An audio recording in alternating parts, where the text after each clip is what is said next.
Hi friends, ఇదేం అడ్డిమారి గుడ్డి దెబ్బ కాదు. ఏదో దొడ్డిదారి వచ్చి కొట్టిన ఇన్నింగ్స్ అంతకన్నా కాదు. కష్టాన్ని నమ్ముకొని కన్నీళ్లు దిగమించుకొని జట్టులో స్థానం సంపాదించి దాన్ని సుదీర్ఘం చేసుకునేందుకు ఆడిన ఇన్నింగ్స్. జట్టు కష్టాల్లో ఉన్నప్పుడు నిలబెట్టడానికి ఆడిన ఇన్నింగ్స్. అలానే ధైర్యాన్ని కూడా తీసుకొని జట్టును నిలబెట్టిన ఇన్నింగ్స్.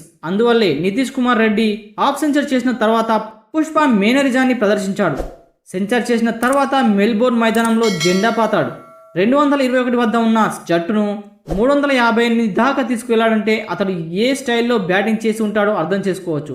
స్టార్క్ బౌలింగ్లో అదరగొట్టాడు, బౌలర్ను బెదరగొట్టాడు, కామెంట్స్ను ప్రతిఘటించాడు, లయన్స్కు చుక్కలు చూపించాడు, అలానే హెడ్కు తలనొప్పి తెప్పించాడు, చివరిగా మార్కు మెంటలెక్కించాడు. ఇలా ఆడాడు కాబట్టే మూడో రోజు ఆస్ట్రేలియా పప్పులు మెల్బోర్న్ మైదానంలో ఉడకలేదు. ఇక మెల్బోర్న్ మైదానంలో హాఫ్ సెంచరీ చేసిన తర్వాత పుష్ప స్టైల్లో మేనరిజాన్ని ప్రదర్శించాడు నితీష్ కుమార్ రెడ్డి. తగ్గేదేలే అన్నట్టుగా హవాభావాలు ప్రదర్శించాడు. ఇక సెంచరీ చేసిన తర్వాత మరింత వేగంతో దూసుకొచ్చాడు.